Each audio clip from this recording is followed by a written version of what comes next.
Buenos días, hermanos. Aquí estoy una vez más con ustedes para, como siempre, traerle la palabra de Dios a sus casas.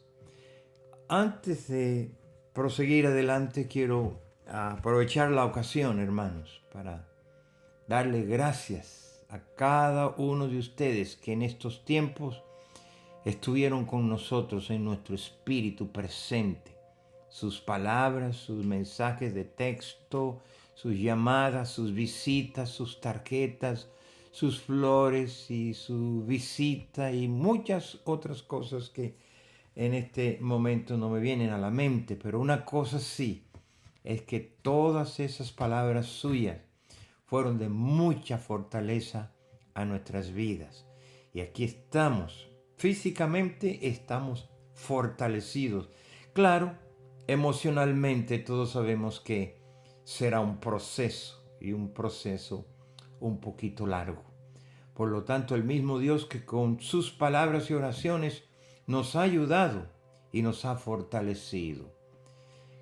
Gracias a Dios por todo lo que cada uno de ustedes nos expresaron a nosotros. Y qué lindo saber que hay un pueblo que uno no lo conoce de una vez, pero pronto se dan a conocer con sus palabras. Y en eso estamos agradecidos con los pastores en el área, pastores del Salvador, otros de Colombia, otros de la República Dominicana y otros que en este tiempo nos acompañaron a nosotros en este tiempo de dolor que estuvimos pasando, pero gracias a Dios, hermanos. Bueno, mi esposa ya está con el Señor, está descansando y honestamente hablándole, yo la envidio en la situación en que ella está en este momento. Y doy gracias a Dios por las palabras confortadoras que encontré. En el capítulo 46 o en el Salmo 46, cómo se hizo una realidad estas palabras que yo le voy a leer a ustedes. Dios es nuestro amparo y eso he aprendido en este tiempo y nuestra fortaleza.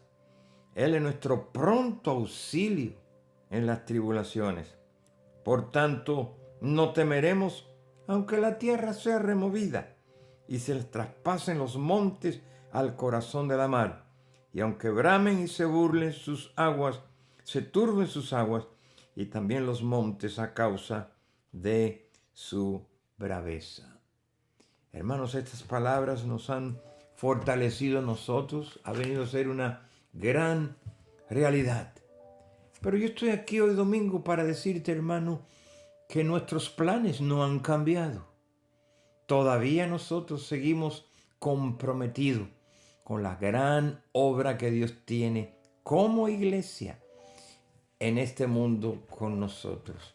Y hermanos, Dios tiene un plan, Dios tiene un propósito, Dios tiene una agenda, Dios tiene algo que Dios antes de la fundación del mundo estuvo en su corazón y estuvo en su mente. Y la iglesia tiene que seguir adelante con esos planes, con esos propósitos. La iglesia existe con un plan, con un propósito en el mundo. Y ese plan se va a llevar a cabo a través de la iglesia que Jesús dijo, yo he venido, y yo edificaré mi iglesia y las puertas del infierno no prevalecerán contra ella.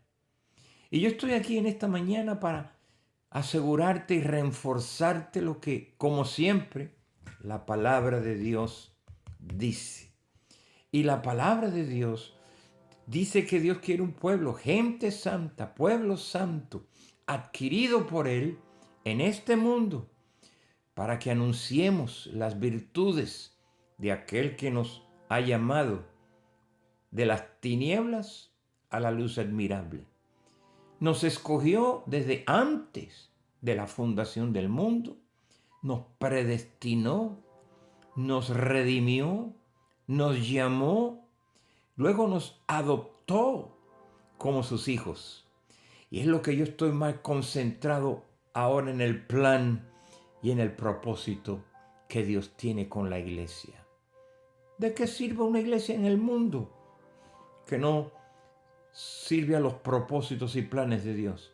¿Para qué Cristo vino a edificar una iglesia? ¿Y para qué necesita Dios una iglesia?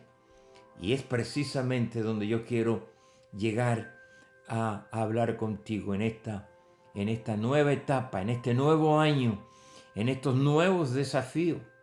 Que usted tenga bien claro en mente, hermano. Yo quiero continuar hablándole de lo que Dios nos dice, de aquellos que han puesto su fe en su Hijo Jesucristo como tú y yo, y cómo Dios no es hombre, ni es hijo de hombre para que mienta, dice la Biblia.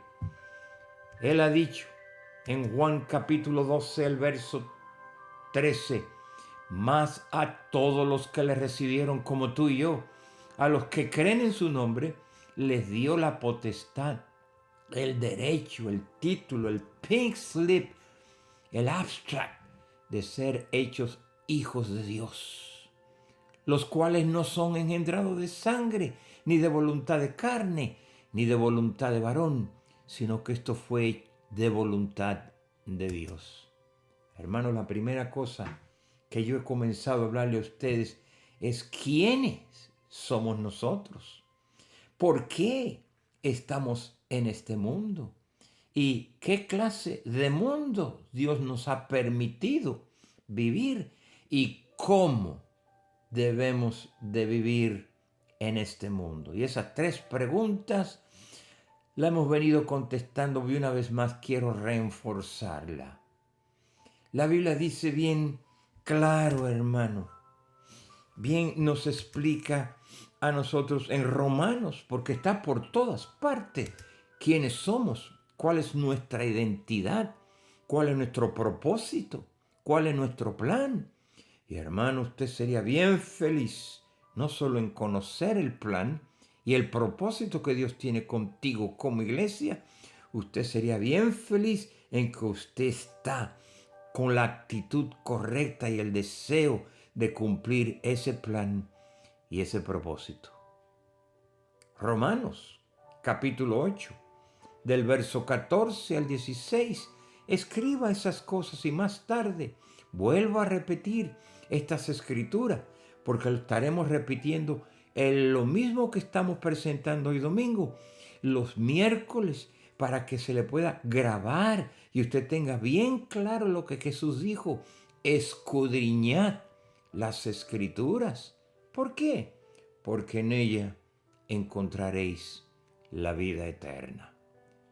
Romanos, capítulo 8, hermanos, verso 14 al 16, dice, porque todos los que son guiados por el Espíritu de Dios, estos, no otros, son hijos de Dios, pues no habéis recibido el espíritu de esclavitud para estar otra vez en temor, sino que habéis recibido, hermano, el espíritu de adopción. Hemos sido adoptados, por el cual clamamos, Abba Padre. El Espíritu mismo te va a dar testimonio a tu espíritu de que tú eres, hermano, hijo de Dios. Por favor, no olvidemos esto. ¿Quiénes somos? Ahora somos hijos de Dios. Primera de Corintios, escríbelo, verso 9 y después lo lee. Porque nosotros somos, mira hermanos, colaboradores de Dios. Y también somos labranza de Dios, edificio de Dios. La Biblia dice que Jesús es la vid y el Padre nuestro es el labrador, el que trabaja en nosotros. Somos labranza de Dios, somos edificios de Dios. Ten en mente quiénes somos, porque hoy yo te voy a explicar de una manera abrumadora quién tú eres en este mundo, cuál es tu identidad. Cuando tú pones tu fe en Cristo y vienes a Él, tú no eres un cualquiera. Tú eres alguien. You're not just anybody. You become somebody. Y eso es lo que nosotros somos. Primera de Corintios, capítulo 3, verso 16. Nos hace una pregunta. ¿Qué no saben ustedes que son el templo de Dios? Y que el Espíritu de Dios mora en nosotros. Tenemos que estar conscientes de eso. En Primera de Corintios capítulo 6, verso 19 al 20, dice, ¿o ignoráis que vuestro cuerpo es el templo del Espíritu Santo, el cual no estará o estuvo, dice, está en tiempo presente en vosotros, el cual tenéis de Dios y que no sois vuestro? Ya tú no te perteneces, tú eres propiedad, porque habéis sido comprado, dice la Biblia, por precio, o el precio de sangre. Entonces dice, glorificad pues a Dios en nuestros cuerpos y en nuestro espíritu, los cuales son de Dios. Hermano, qué claro lo que ya somos, quiénes somos. Si le creemos, claro, a la palabra de Dios. Mira lo que dice Gálatas, capítulo 3, escríbelo por ahí, verso 26 al 27 para que lo vuelva a leer. Dice, pues todos sois hijos ¿de quién? De Dios. Por la fe en Cristo Jesús ya tú eres hijo de Dios. Porque todos los que habéis sido bautizados en Cristo, de Cristo, ya están revestidos. Y esas son palabras que Dios te está dando. Esa es la palabra de Dios que te está llegando a ti, que has creído en Él, para que tenga bien consciente en tu mente quién eres. Fíjate lo que dice la Escritura. Efesios capítulo 1, verso 4 al 5, que según Él nos escogió, fíjate, desde antes de la fundación del mundo. ¿Y para qué? Con un plan para que fuésemos ¿qué? Santos y sin mancha delante de Él. Y en amor, habiéndonos predestinado para que luego fuéramos adoptados hijos suyos por medio de Jesucristo. Y eso fue según el puro afecto de su voluntad, según Él lo planeó, según le dio la gana. Todo lo que quiero probarte con la Biblia, hermano, quién tú eres ahora que has venido a Cristo. Y si de veras tú has creído, tú eres hijo de Dios y no hijo de Dios, miembro de la familia de Dios que es la iglesia.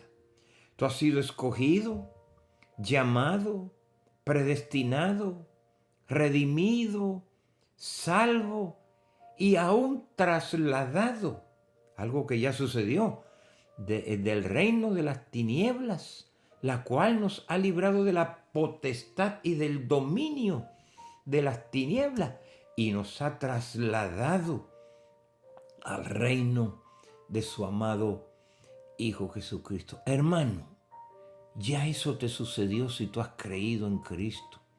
Ya eso tú has nacido de Dios, has sido adoptado por Dios.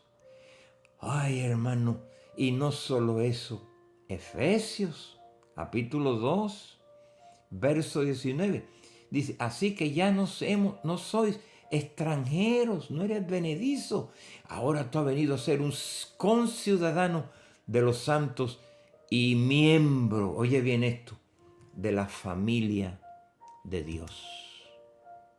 Yo no sé, hermano, si toda esta escritura que Dios te da y te habla, es para que tú la escuches, la creas y la abraces en tu corazón, la cual es la iglesia. Él lo hizo en Efesios, otra escritura, capítulo 3, del verso 10 al 11, para que la multiforme sabiduría de Dios, tiene muchas formas, sea dada ahora a conocer, no ocultas, pero lo ha hecho por medio de la iglesia. Mira, nosotros la iglesia le haremos saber a los principados y las potestades en los lugares celestiales, conforme a lo que yo te estoy hablando, al propósito, oiga, que Dios eterno tuvo en Cristo Jesús, nuestro Señor. Hermanos, hay un plan de estar en este mundo. Nota, Dios tiene un plan aquí en la tierra con nosotros. Y es por eso que Él nos trae a Cristo.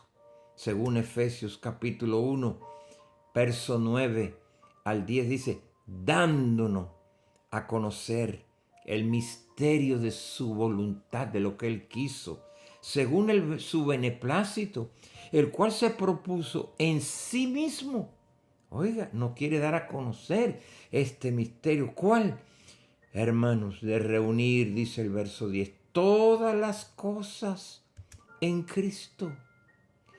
Oiga, de reunir todas las cosas en Cristo, en la dispensación del cumplimiento de los tiempos, así como vienen viniendo y están viniendo, están sucediendo, tanto las que están en los cielos como las que están en la tierra. Efesios capítulo 2, verso 9. No por obra, para que nadie se gloríe. Dios lo ha hecho así.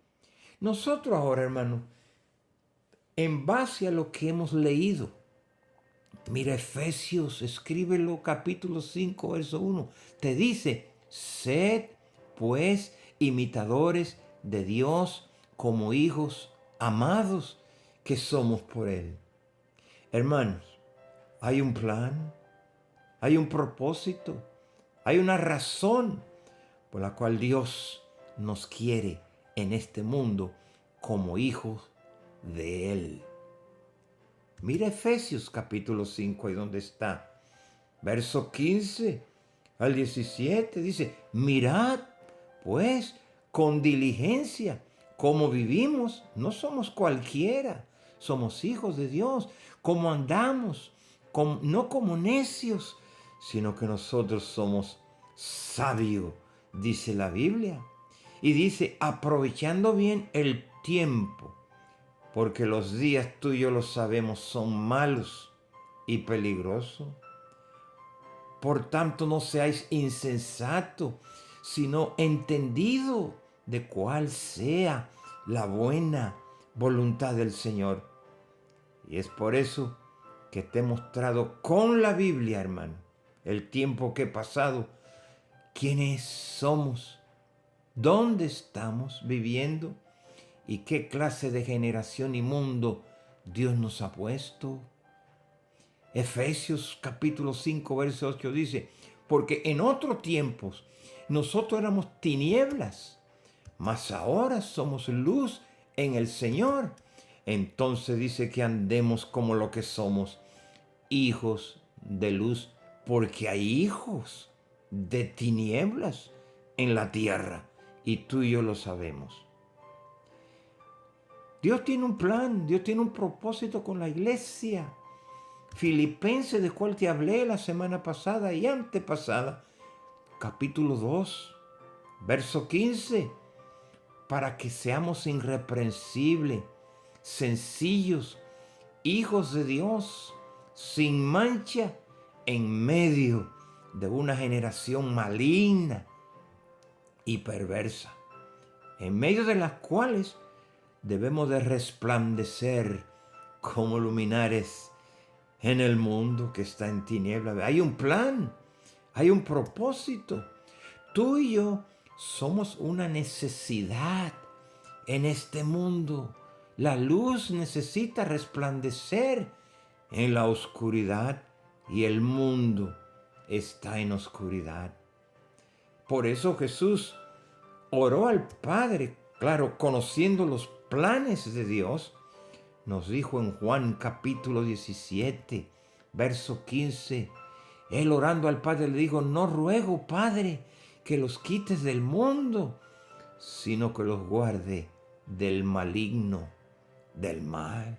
Jesús no quería porque ese era el plan de Dios, de que nosotros en este mundo fuéramos luminares, fuéramos luz, fuéramos sal, fuéramos los que proclamamos las buenas nuevas de salvación. Hermanos, qué importantes somos nosotros en el mundo.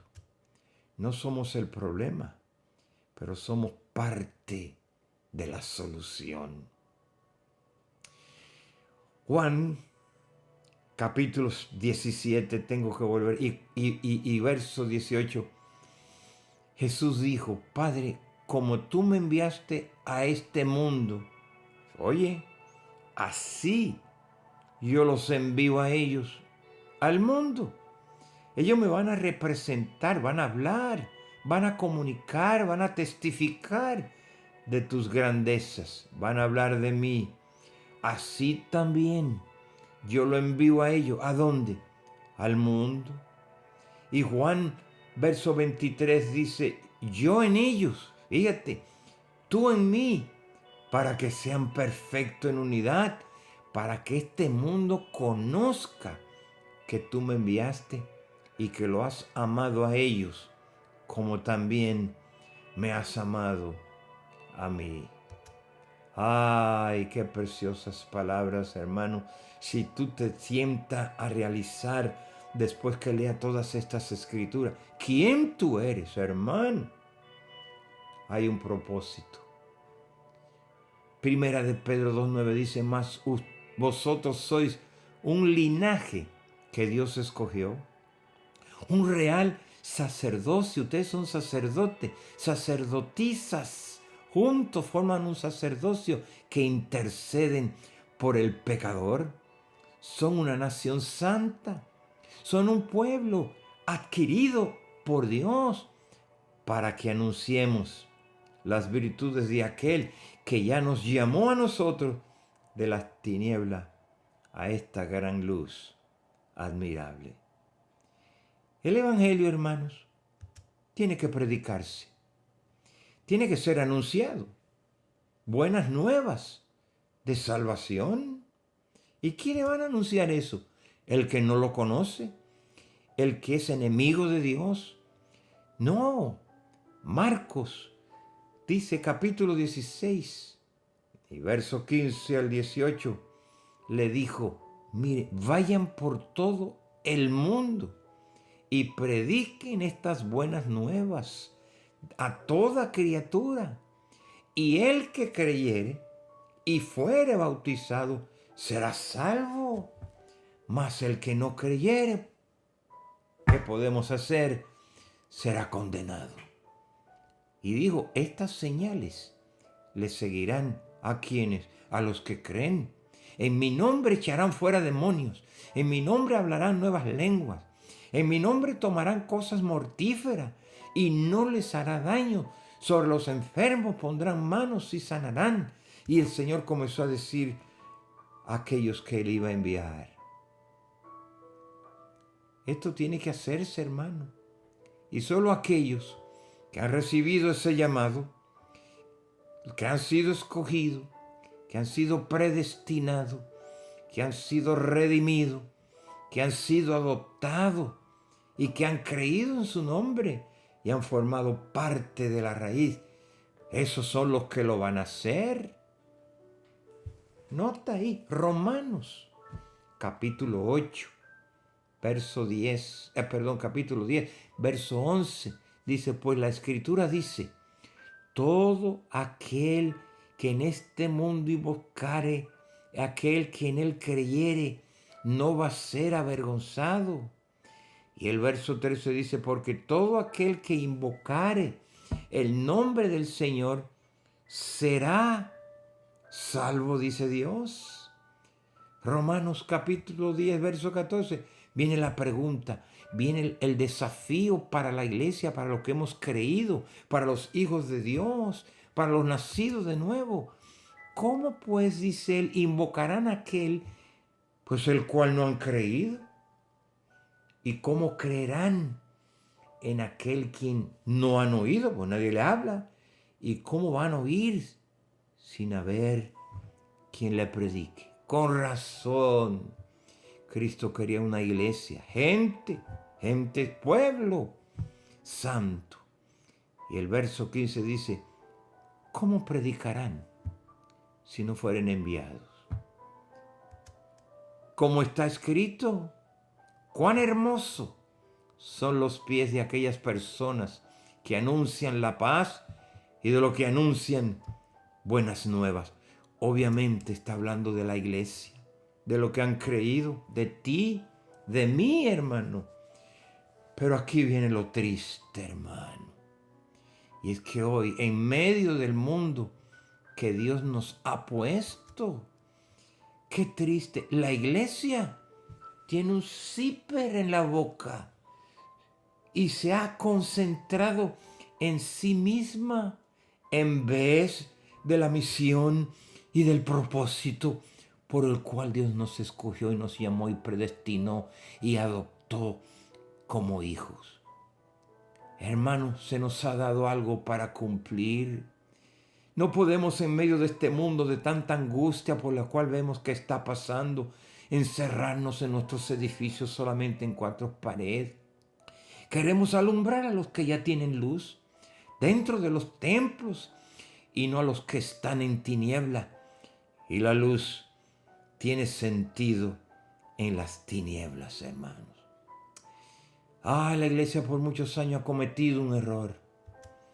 La iglesia, los hijos de luz, no tienen sentido en cuatro paredes, alumbrándonos a nosotros mismos con un foco, una lámpara. Me alumbra, yo te alumbro, me alumbra, pero no necesitamos luz entre los que ya tienen luz. Es en las tinieblas que la luz resplandece. Y óyeme bien, iglesia, porque la iglesia va a entrar en una nueva dimensión. Ahora que hemos entendido el propósito y los planes, nos vamos a dar cuenta. Dios dice en Filipenses capítulo 2, verso 15, para que seamos irreprensibles, sencillos, hijos de Dios, sin mancha, en medio de una generación y de un mundo maligno y perverso, en medio de la cual nosotros tenemos que resplandecer como luminares en ese mundo. Oh, hermanos, nosotros sabemos que este mundo, esta generación, es una generación incrédula. Tú lo sabes, no te sorprenda. Y no solo eso, es perversa, es corrupta, está torcida, no entiende a Dios, no se conecta con Dios, no se relaciona con Dios. Y esto es simplemente porque ellos están muertos en delitos y pecado, como tú y yo lo estuvimos en un tiempo. Pero tú y yo ahora estamos vivos, porque Efesios capítulo 2 dice que Él nos dio a nosotros vida cuando estábamos en esa condición, muertos en delitos y pecados. Por lo tanto, hermanos, vivimos en una esfera completamente diferente. Ten esto bien claro. Dios, según la Biblia en Colosenses, nos trasladó de la potestad de las tinieblas y nos ha trasladado al reino de su amado Hijo Jesucristo. Entonces, hermanos, Efesios capítulo 5, verso 8 dice, porque en otro tiempo, ¿te acuerdas? Tú eras tinieblas, mas ahora somos luz en el Señor, pues vamos a andar como lo que somos, como luz en este mundo. Mateo capítulo 4, verso 16, dice, el pueblo asentado en tiniebla vio gran luz, y a los asentados en regiones de sombra y de muerte, luz le resplandeció. Nos ha venido la luz. Isaías dijo allá atrás en el capítulo 9 y verso 2, el pueblo que andaba en tiniebla vio gran luz, y los que moran en tierra de sombra de muerte, luz le resplandeció a ellos. Hermanos, ese somos tú y yo. Ahora tenemos, siendo hijos de Dios, una forma por la cual tenemos que vivir. Y todo el énfasis, hermanos, que yo voy a estar dándote con la palabra del Señor como lo he hecho siempre. Nada. Y vuelvo a repetir, no le ponga atención al hermano Ruiz, sino a lo que Ruiz te está diciendo de este libro que Dios te está hablando. No le crea a él, al hermano Ruiz. Crea lo que el pastor te está diciendo aquí. Porque lo mío no cambia a nadie. Pero lo de Dios es lo que transforma a las personas y a sus vidas. Por eso te hablo de ella. Por eso cuando me paro en el púlpito, yo tengo que echarme a un lado. Y usted dirá, pero hermano, ¿y cómo usted se echa a un lado y quién va a hablar? No que me quite físicamente, sino que no hable de lo mío, de mis pensamientos, de mi ideología, de mis ideas, sino que al quitarme yo mi persona, entonces tengo que proyectar lo que Dios te quiere decir a ti, para que tú le creas a Dios y esta palabra transformará vuestras vidas. No solo de pan vivirá el hombre, sino de toda palabra que sale de la boca de Dios. Por eso te estoy hablando de esta manera, porque la iglesia, por lo menos la comunidad cristiana, al comenzar a reunirnos, los cuales nos están dando esperanza de que ya pronto nos vamos a poder reunir, no es para volver al sistema de 4 paredes allí, para pensar en nosotros. Dios, bendíceme, ayúdame, prospérame, suple mis problemas, bendice a mis hijos, guárdame. No, la iglesia, estamos tan acostumbrados a pedir para nosotros, que es extraño el darnos a nosotros mismos, a Él, para Él poder usar nuestras vidas y servir a otros, hermanos.